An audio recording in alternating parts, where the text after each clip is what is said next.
Hello everyone and welcome to the channel. So in this video we are going to talk about UPSC Civil Services Examination Mains English Language Paper Syllabus. So as we all know कि ये qualifying nature का होता है, मतलब यहाँ पे आपको सिर्फ क्वालिफाई करना होता है. No need to score good marks, क्योंकि यहाँ पे आपके मार्क्स आपकी रैंक डिसाइड नहीं करते हैं, बस आपको क्वालिफाई करना होता है. सेकेंड थिंग, ये आपका कंपल्सरी पेपर होता है, ये मैंडेटरी होता है. Right now the reason why I am making this video because हमारी सीरीज जीएस पेपर 4 के सिलेबस के साथ एंड हो गई थी. राइट बट उस वीडियो के कमेंट सेक्शन में I saw a comment asking for the same thing and it was like कि please make UPSC CSE mains English language paper syllabus and this would be very helpful for मी.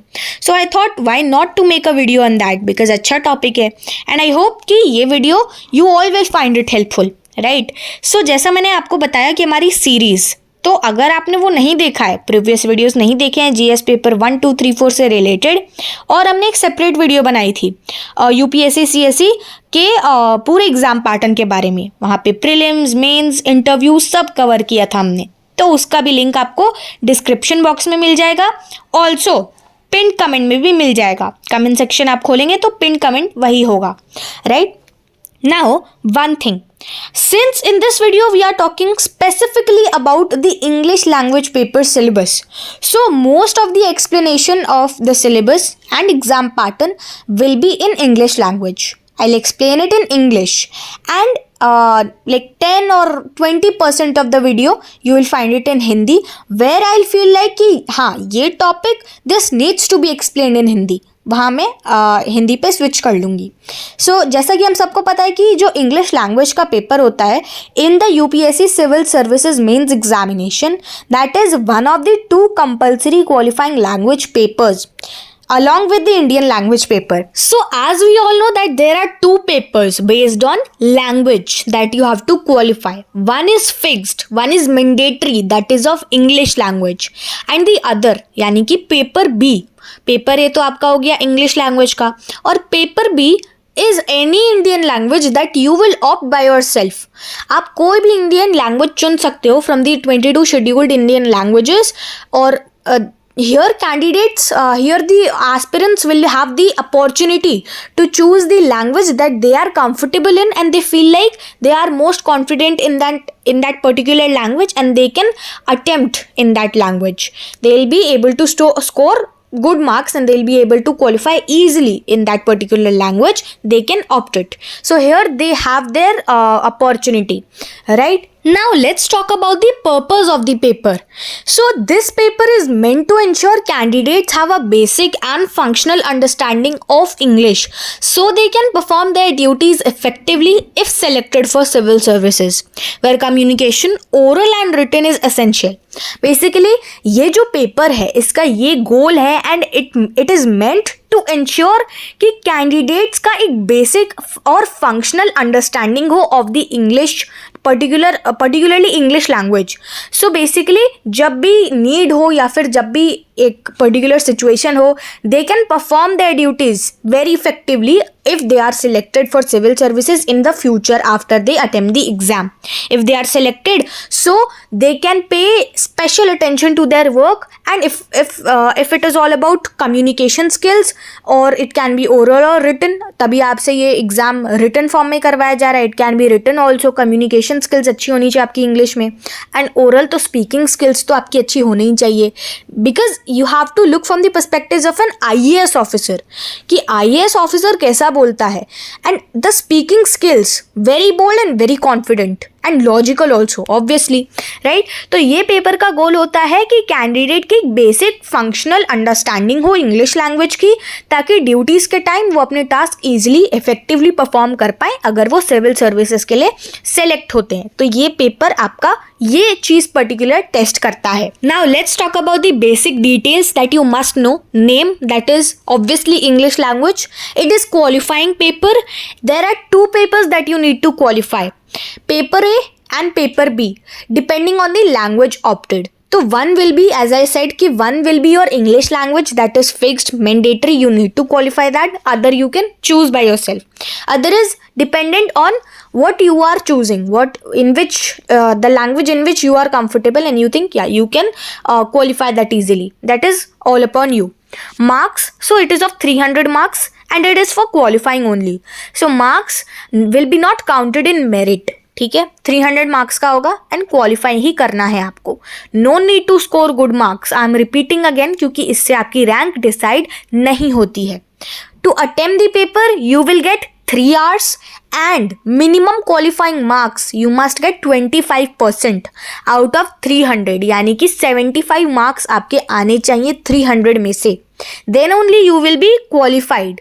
अगर आपका 25% से कम आता है, that is कि 75 marks से कम आता है, you will be not qualified. आप qualify नहीं करोगे इंग्लिश लैंग्वेज में. एंड उससे क्या होगा कि आपके जो जीएस के पेपर हैं या ऐसे वगैरह है या कुछ भी वो चेक नहीं होंगे. सो ये इसलिए इम्पॉर्टेंट है. तो आपको ज़्यादा इसे मजाक में नहीं लेना है, आपको इसे सीरियसली पढ़ना है. बट अब ये उतना भी टफ नहीं है. बट बात है तो आपको हर एक चीज़ तो the syllabus you have to cover. तो पढ़ना तो आपको सब है. Your preparation must be strong, right. Now, coming to the main topic, that is the syllabus breakdown. So, we have divided the syllabus into small topics such as comprehension, in which reading a passage and answering questions based on it. You will be given passages, right? And you will be given 5 questions related to the above passage. Each question for 15 marks. हर एक आपका प्रश्न 15 number का होगा. सो 5 into 15 that is 75 marks. आपका जो comprehension हो गया वो 75 मार्क्स का हो गया.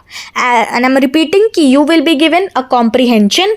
ठीक है, you will be given a passage, you have to read that passage and 5 questions will be given related to the passage given above, and by reading the passage you have to answer the given questions. There will be 5 questions, each question for 15 marks, that is 75 marks in total. So test reading abilities, understanding and interpretation. You have to make sure that your understanding is very strong. How you can understand the passage needs to be very strong. आपकी understanding की capability बहुत अच्छी होनी चाहिए. आपको passage को समझना बहुत अच्छे तरीके से है. Then comes précis writing. Précis basically means summary. You have to summarize the whole thing. So condensing a long message into a concise summary and test clarity of thought, ability to identify core ideas and expression. Basically let's assume कि आपको एक दे दिया बहुत ही बड़ा passage of around 1000 words. You have to precis writing का मतलब ही होता है summarization. You have to summarize the whole thing, summarize the whole passage. If it is of 1000 words then summarize it into 300 words. ठीक है, उसे बहुत ही कम शब्दों में आपको उसे एक्सप्लेन करना है. जो एक्सप्रेस करने की कोशिश की गई है पैसेज में 1000 वर्ड्स में, उसे आपको 300 वर्ड्स में एक्सप्रेस करना है, समराइज करना है. बेसिकली लॉन्ग पैसेज को कंसाइज समरी में आपको कन्वर्ट करना है. That is what precis writing is. ये आपका होगा 75 मार्क्स का. So 75 marks of for precis writing. Then comes the usage and vocabulary. यहाँ पे आपको आपकी वोकैबुलरी पे आपको ध्यान देना है. So vocabulary, usage in context, synonyms, antonyms, word substitution and etc. And then sentence correction or improvement. For example, you will be given short questions. बहुत ही छोटे छोटे questions you will be given. ठीक है, आपको क्या करना रहेगा, जैसे कि फॉर एग्जाम्पल कोई भी क्वेश्चन हो गया कि करेक्ट द सेंटेंसेस. आपको ऐसा सेंटेंस दिया जाएगा जिसमें ग्रामेटिकल मिस्टेक्स होंगी. तो you have to improve those mistakes and आपको सेंटेंस को करेक्ट फॉर्म में लिखना होगा. दूसरी चीज़ हो सकती है फिलअप के फॉर्म में. जैसे फिल इन द ब्लैंक्स होते हैं आपके स्कूल के टाइम में होते होंगे, 10th के आपने एग्जाम्स तो दिए ही होंगे. सो फिलअप्स के फॉर्म में 2-3 वर्ड्स, मतलब 1-2 वर्ड की जगह पे ब्लैंक होगा. Whole sentence will be like that. 1-2 words के जगह पे ब्लैंक होगा. You have to fill that blank with the appropriate word. ठीक है, तो वो फिल इन द ब्लैंक्स उस चीज़ में होगा. देन मैंने करेक्ट फॉर्म आपको बता ही दिया. एंटोनिम, सिनोनिम, वर्ड सब्स्टिट्यूशन, ये सब है ही. करेक्शन भी मैंने आपको बता ही दिया. ये सारी छोटी छोटी चीज़ें हैं. Then comes essay or short essay. So 1 or 2 essays, usually around 600 words each. So test coherence, articulation, grammar and presentation. Generally 3 to 4 essays, the topics, 3 to 4 topics are given to you, in which you have to write the essay on any one topic that you feel easy, that you find easy. ठीक है, जो topic आपको easy लगेगा, 3-4 topic आपको दिए जाएंगे, उसमें आपको ऐसे लिखना होगा. You have to write the essay in 600 words. 600 शब्द का आपका ऐसे होगा. If your whole essay is very accurate according to the topic given to you, the topic you choose, and you write very correct type of essay, so you will be awarded with 100 marks. तो आपका ऐसे होता है 100 marks का, right? Now moving ahead, grammar and sentence structuring occasionally included. जैसा मैंने बताया, as I said, questions in the form of fill-ups will be there, fill in the blanks. Spotting grammatical errors, this means questions, I mean sentences with errors and grammatical mistakes will be given. You have to correct those sentence. This thing can be asked. And sentence reordering or transformation, जैसा मैंने बताया आपको. Now here the type of questions that will be asked, it is written. तो वो मैं आपको already बता चुकी हूँ. Not gonna waste time on this particular slide. So moving ahead, now very important, the tips for preparation that you must know if you are preparing for it. Practice précis and comprehension from previous year's paper. So basically, take the question paper of last 2 to 3 years and analyze these common type of questions based on comprehension and précis writing. Précis writing में you can take long passages, लंबे passages ले लो, उनको 200 से max to max 300, ठीक है, 200 से 250 शब्द के बीच में उनको क्या करो, ब्रेक करो एंड उन्हें समराइज करो. ठीक है, शॉर्ट पैसेजेस और बहुत छोटे छोटे पैराग्राफ में उन्हें एक्सप्लेन करो, एक्सप्रेस करो the same context that is given in those long passages. Comprehension based question में लास्ट ईयर के क्वेश्चन पेपर से आप कॉम्प्रीहेंशन बेस्ड क्वेश्चंस को निकाल के क्या कर सकते हो, उनके नीचे क्वेश्चंस को पढ़ो एंड उस कॉम्प्रीहेंशन में से फाइंड आउट करो. Improve basic grammar and sentence construction. How to construct sentences and basic grammar you have to improve and you have to work on that. If अगर आपकी grammar weak है तो you have to work on that. Otherwise, if you are great at grammar, revision must be there. Then build vocabulary through reading newspaper, editorials and good books. अब one thing I must say, if you are preparing for UPSC, ठीक है, syllabus आपने देखा भी नहीं है, but आपका वो है aim to become IAS officer, ठीक है, to crack UPSC civil services examination. The first thing is to read newspapers. Newspapers are very important. They play a very crucial role. आपको वैसे स्टार्टिंग में बोरिंग लगेगा, interest नहीं आएगा, ठीक है, बट टाइम के साथ पढ़ते पढ़ते आपको उसमें इंटरेस्ट बिल्डअप हो जाएगा आपका. So read vocabulary, read newspapers and build your vocabulary after reading newspapers and editorials and take some good books. अगर न्यूज़पेपर से आप बोर हो गए हो, so to change your reading, like कुछ अगर आपको नया पढ़ना है, कुछ और पढ़ना है, so you can switch to good books and practice writing essays on current and social issues.